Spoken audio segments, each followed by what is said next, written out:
नमस्कार शेतकरी मित्रांनो, मी प्रदुम मातने आज आलेलो आहोत केरळ या ठिकाणी कोची या ठिकाणी आलेलो आहोत। आज दिनांक आहे 28 सप्टेंबर 2025। आज आहेत आपल्यासोबत डग साहेबांना गेल्या अंदाजात सांगितलं होतं त्याप्रमाणे महाराष्ट्रात अनेक राज्यामध्ये पावसाने धुमाकूळ घातलेला आहे, अनेक शेतकऱ्यांचे जीवन विस्कळीत झालेले आहे। तर आता डग साहेब आज 28 सप्टेंबर 2025 आहे। डग साहेबाला इथून आता नंतरचा अंदाज विचारू, कसा पाऊस राहील, काय राहील, पाऊस विश्रांती कधी घेईन हे एक डग साहेबाला विचारू। आता नमस्कार, मी पंजाब डग। मी आलोय केरळमध्ये कोची शहरामध्ये। तर या कोची शहरातून आपल्या महाराष्ट्रातल्या शेतकऱ्याला अंदाज देणार आहे। तर मला शेतकऱ्याचे खूप फोन आले की आपल्या महाराष्ट्रात खूप पाऊस चालू आहे, मग कधी उघडणार आहे। तर सर्वप्रथम महाराष्ट्रातल्या शेतकऱ्यासाठी आनंदाची बातमी, आपल्या महाराष्ट्रामध्ये तुम्हाला सांगू इच्छितो, उद्याच्याला म्हणजे 29 तारखेला उद्या दुपारनंतर चांगलं सूर्यदर्शन होणार आहे आणि पाऊस देखील उघडणार आहे। म्हणून सर्वप्रथम ही आनंदाची बातमी। आणि लगेच महाराष्ट्रातला देखील पावसाचा जोर कमी होणार आहे, म्हणून सर्वप्रथम हे एक महाराष्ट्रातल्या शेतकऱ्यांनी लक्षात घेतलं आहे। राज्यातल्या सर्व शेतकऱ्याला सांगू इच्छितो की राज्यामध्ये फक्त आजच्या दिवस म्हणजे आज 28 आणि उद्या 29 तारखेपर्यंतच राज्यात पावसाचं वातावरण आहे, म्हणून हे अंदाज लक्षात येतात। फक्त 28-29ला फक्त उत्तर महाराष्ट्राकडे जरा जास्त पाऊस राहणार आहे। उत्तर महाराष्ट्राकडे म्हणजे मुंबई पुणे नाशिक इगतपुरी निफाड चाळीसगाव नंदुरबार धुळे जळगाव तिकडे मात्र उद्याच्या दिवस मात्र पाऊस राहणार आहे। पण पूर्व विदर्भ 6 जिल्हे, पश्चिम विदर्भ 5 जिल्हे, मराठवाडा, पश्चिम महाराष्ट्र या ठिकाणचा जोर मात्र उद्याच्याला ओसरणार आहे। म्हणून सर्वप्रथम ह्या 4 विभागातल्या शेतकऱ्यांनी हा अंदाज लक्षात घ्यायचा। त्याच्यानंतर राज्यामध्ये काय परिस्थिती राहणार, तर राज्यामध्ये तुम्हाला सांगू इच्छितो की 30 सप्टेंबर, 1 ऑक्टोबर, 2 ऑक्टोबर, 3 ऑक्टोबरच्या दरम्यान राज्यात चांगलं सूर्यदर्शन होणार आहे, हवामान कोरडं राहणार आहे। म्हणून हा राज्यातल्या सर्व शेतकऱ्यांनी अंदाज लक्षात द्यायचा। मग त्याच्यानंतर परत पाऊस येईल का, तर त्याच्यानंतर राज्यातल्या सर्व शेतकऱ्याला सांगू इच्छितो की ऑक्टोबरमध्ये शेतकऱ्याचे फोन आले की हे पाऊस संपल्याच्या नंतर परत पाऊस येणार आहे का, तर ऑक्टोबरमधला शेतकऱ्याला सांगू इच्छितो की 4 ऑक्टोबर, 5 ऑक्टोबर, 6 आणि 7च्या दरम्यान परत राज्यात एकदा पाऊस येणार आहे। म्हणून हे 4 ते 7 ऑक्टोबरचा अंदाज हे सर्व शेतकऱ्यांनी लक्षात द्यायचा। पण राज्यात मात्र आज 28 तारखेला मात्र राज्यात पुन्हा एकदा पूर्व विदर्भ, पश्चिम विदर्भ, दक्षिण महाराष्ट्र, उत्तर महाराष्ट्र, कोकणपट्टी, खानदेश, मराठवाडा सगळीकडेच आज दुपारनंतरमध्ये रात्रीच्याला पाऊस पडणार आहे।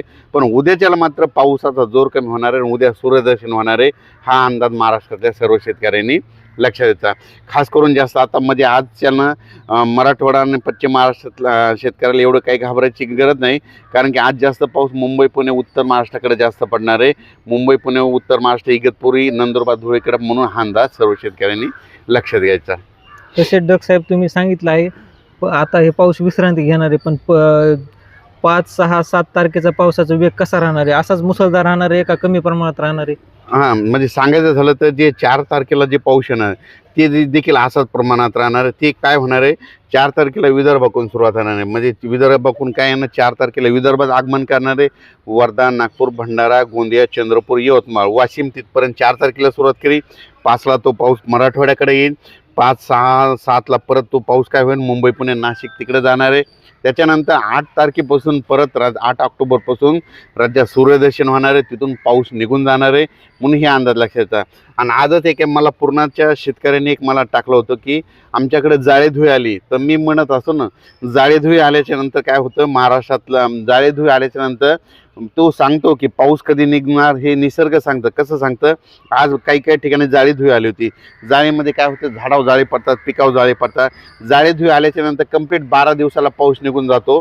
आणि या वयाने तुम्हाला सांगतो, आज पूर्णा तालुक्यामध्ये बऱ्याच ठिकाणी काय झालं, आज आहे 27 तारीख, आज आहे 27 तारीख, 28 तारीख, तर आज देखील जाळेधुळी आली। तर मला सांगू इच्छितो की आज देखील म्हणजे आजपासून कंप्लीट 12 दिवसाला पाऊस निघून जाणार हे संकेत आजच महाराष्ट्रातल्या शेतकऱ्यांना त्यांनी दिले।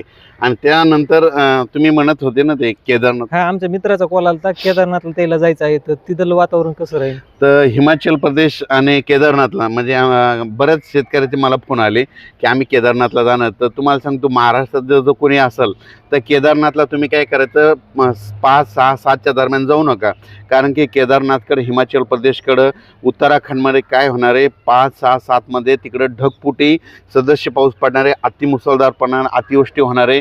म्हणून तिकडे या 2-3 दिवस जाण्याचे टाळावे, नंतर गेलं तर काय हरकत नाही। पण सध्या तरी 5 ऑक्टोबर, 6 आणि 7च्या दरम्यान तुम्ही जाऊ नये।